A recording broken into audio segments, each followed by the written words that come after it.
António Costa, na companhia da figureta de decoração Kitsch em que se tornou Marcelo, não faz a mínima ideia de como gerir a crise epidémica. O disparate e a contradição das medidas que vai tomando é uma constante. E as justificações manhosas para as decisões que toma só adensam a ideia de um desgoverno absoluto, um barco sem rumo. Paradoxal é que, mesmo que os nossos governantes tivessem dois dedos de testa, a evidência em muitos países é de que as medidas de confinamento geral e restrição à vida das pessoas se têm revelado, em larguíssima medida,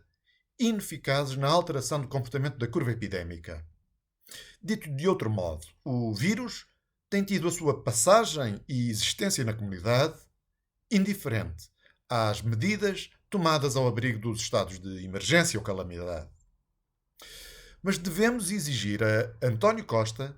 explicações sobre por que razão Portugal terá no final deste ano um excesso de mortalidade geral bastante mais elevado do que na Suécia, país onde não houve encerramento compulsivo de atividades, sem obrigatoriedade do uso de máscaras e apenas com recomendações sanitárias básicas. Friso, recomendações. António Costa deve explicar como se justifica o fecho da sociedade e da economia quando, em muitas dezenas de anos de experiência com doenças respiratórias, nunca o mundo isolou ou colocou em quarentena indivíduos ou grupos de pessoas saudáveis.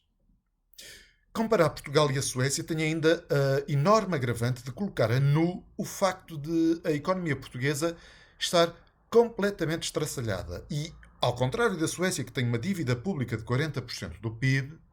Portugal, com mais de 135% de dívida, foi dos países europeus que mais aumentou, o que se traduzirá em carga fiscal acrescida nos próximos anos. Apesar de muita gente se ter esquecido que o nosso Serviço Nacional de Saúde estava num frangalho bem antes da Covid-19 ser notícia, o Primeiro-Ministro deve explicar a razão de o SNS se focar agora por completo na Covid-19, uma doença com uma taxa de sobrevivência de 99,9%. Morrem 20 vezes mais pessoas em Portugal com doenças cardiovasculares, cancros, demências, diabetes e outras patologias não Covid, e toda a atenção dos políticos está centrada num vírus oportunista. Correm por aí teorias da conspiração mirabolantes e delírios sobre um pequeno grupo de multimilionários supostamente terem o universo sob o seu controlo. Mas apesar de haver chalupas negacionistas, é extraordinário como a maior parte das pessoas, sãs de cabeça, pareça não querer estudar o caso da Suécia. Em Portugal, a reação à Covid é de tal forma desproporcionada que as pessoas deixaram de ter medo de morrer para passar a ter medo de viver. Na Suécia, sabem que o novo normal não é normal. As famílias que não vão ter Natal, os velhos deixados ao abandono, as crianças que deixaram de ver sorrisos e brincar livremente, as mulheres fechadas em casa com abusadores, os que engrossam as filas das ajudas alimentares, todos aqueles atirados para o desemprego, quem se refugia da crise na bebida, as pessoas que ponderam o suicídio,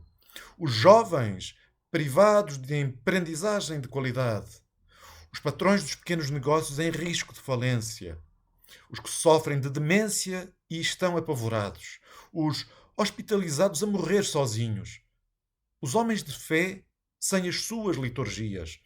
aqueles que ficaram sem férias e convívio com familiares, a todos aqueles que não têm a voz dos poderosos ou o rendimento assegurado pelo Estado,